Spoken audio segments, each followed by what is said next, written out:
This is Warren Sprouse here on the Bible Forum. We're talking about St. Patrick's Day.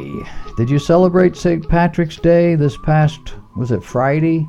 Whatever day it was. And do you know why you're doing that? St. Patrick of Ireland is one of the world's most popular saints. He was born in Britain, and when he was 14 or so, was captured by Irish pirates during a raiding party upon his family's estate. Patrick's father was wealthy. He was transported to Ireland and worked as a slave, herding and tending sheep. At the time, Ireland was a land of druids, pagans. But Patrick turned to God and wrote his memoir entitled The Confession. Note, we don't know exactly why or how he turned to God, only that he did. Patrick's captivity lasted until he was 20 years of age, when he escaped after having a dream from God in which he was told to leave Ireland by walking 200 miles to the coast. There he found some sailors who took him back to Britain and was reunited with his family. A few years later, after returning home, Patrick saw a vision which he described in his memoir. He said, "I saw a man coming, as it were, from Ireland. His name was Victoricus." This was Roman Britain. "And he carried many letters, and he gave me one of them. I read the heading, 'The Voice of the Irish.' As I began the letter, I imagined in that moment that I heard the voice of those very people who were near the wood at Fochlute, which is beside the western sea, as they cried out, as with one voice, 'We appeal to you, holy servant boy, to come and walk among us.'" Keep in mind, these are the people that stole him. Now they want him back. The vision prompted his studies for the priesthood. That would take him 15 years. He was ordained by St. Germanus, the Bishop of Auxerre, whom he had studied under for years, and was later ordained a bishop and sent to take the gospel to Ireland. Patrick arrived in Slane, Ireland, on March 25, 433 AD. He would have been 46 years of age. Now, there are several legends about what happened next, with the most prominent claiming that he met the chieftain of one of the Druid tribes who tried to kill him. After an intervention from God, Patrick was able to convert the chieftain and preach the gospel throughout the Ireland. There he converted many people, eventually thousands, and he began building churches across the country. He often used shamrocks to explain the Holy Trinity, and entire kingdoms were eventually converted to Christianity after hearing Patrick's message. The official Catholic record indicates, quote, "Patrick preached and converted all of Ireland for 40 years. I don't want to be a stickler, but the math says 28 years. Maybe they counted his imprisonment, but it wouldn't still add up. Anyway, here's the rub, as they say. Patrick lived and died a Roman Catholic. Familiar with the Irish language and the culture, Patrick chose to incorporate traditional ritual into his lessons of Christianity instead of attempting to eradicate native Irish beliefs. For instance,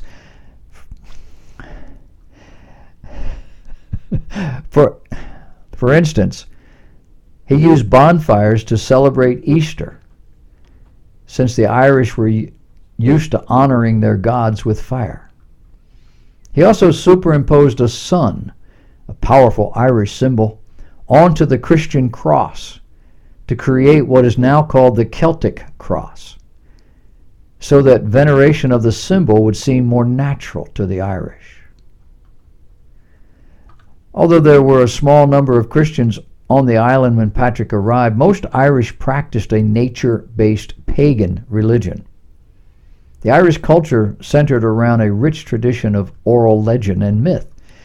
When all of this is considered, it's no surprise that the story of Patrick's life became exaggerated over the centuries, spinning exciting tales in order to remember history has always been a part of Irish way of life. As a Roman Catholic, Patrick would have been steeped in Catholic dogma, ritual, and law. 15 years of it. Unless things have changed radically, he would not have had much training in Bible doctrine, since Bible doctrine runs counter to Roman, Greek, Russian, and Orthodox Catholic belief. So he would have relied on his church for salvation. The Roman Church teaches very clearly and very openly that there is no salvation outside what they call the church. That doesn't mean your church, my church, the Catholic Church. If you are not Catholic and end up in heaven, well, you really were Catholic. You just didn't know it.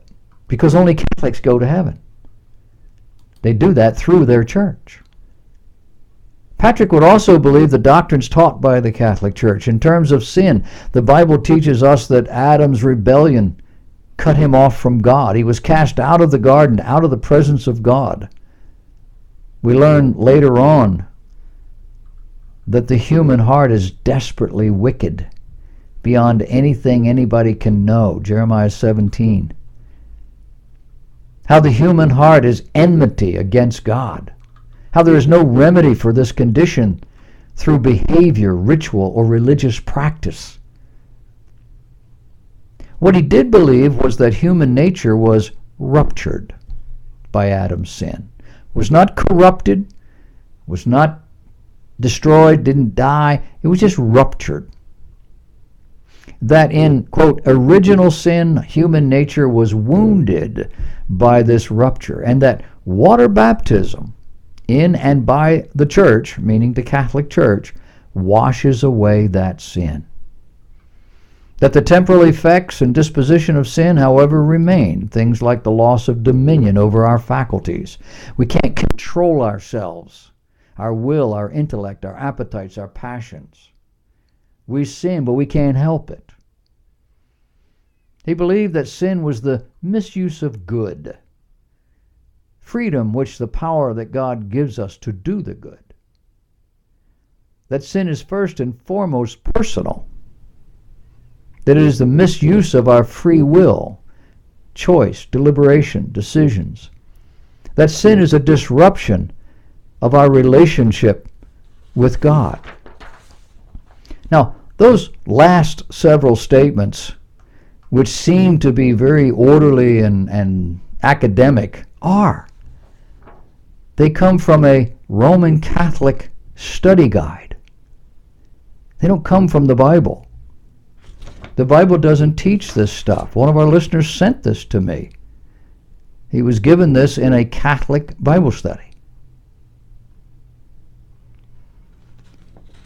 The Bible declares that men are dead in sin. They're not wounded. Dead in trespasses and sin.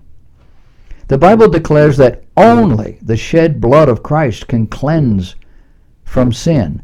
No amount of water will do that. Not even holy water. The Bible declares that sin is first and foremost against God. It's not a misuse of my free will, but the natural, ordinary expression of that will, which is human, and which is not free at all, but captive to sin. The unredeemed, the unregenerate human being cannot do other than sin. I know, your precious Aunt Mamie, she never hurt a fly. But if she was not born again of the Spirit of God, the things that she did that were good will actually condemn her at the judgment, because they did not give God glory. Sin is not a disruption of our relationship with God. It is a complete and total hindrance of it. Now do you understand why Roman Catholic priests don't study the Bible much? I'm not being judgmental. That's their testimony. That's what they tell me. I've been told that a priest studies in seminary about 2 years. And the ones I've talked to have said, and we don't really study the Bible very much. We're studying Catholic doctrine, which, friends, is not based on the Bible. Then they go on to study all sorts of sciences, math, literature, humanities. They get other degrees, on and on and on. But when they graduate seminary, the 2 year, it's a not a bachelor's degree. It's a, what do you call that when you only get 2 years? Can't think of it. Got a brain freeze here. The Bible makes it abundantly clear that Christians are not seeing visions. They're not hearing God's voice speaking to them. They might imagine that they hear that.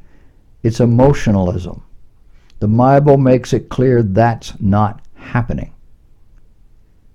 If it were, it would render the Bible useless. Oh wait, that's exactly what's happened. You have your experience, I have my Bible. And there's no way to dispel your experience, is there? Therefore, the Bible must bow to it, and therefore it's inferior. No serious Christian would ever say a thing like that. But many of them are living it. That's what psychology calls a disorder.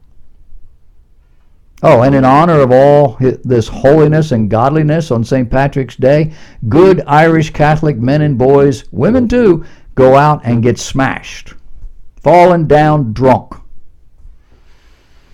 Now do you understand St. Patrick's Day? To truly honor St. Patrick, you would think people would go out on his birthday to preach the gospel. That's what he was about. Or to help others. Or to drive out whatever is plaguing people.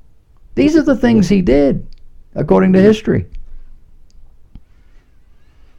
Where does all this drinking on St. Patrick's Day come from? Well, it comes from people who like to drink. Well, yeah, they're going to do that anyway, but why has it become such a part of St. Patrick's Day? Roman Catholic Church. They advocated drinking on Patrick's birthday. Catholics are allowed to lay aside their Lenten restrictions on food and alcohol consumption on that day. And the result? Excessive drinking has become so permanently linked to the celebration, you think of one, you see the other. Americans will down 3 million glasses of Guinness on St. Patrick's Day. On an average day, 600,000. 3 million is 5 times as much. And they'll do all of that in honor of Christ. Can you spell hypocrisy?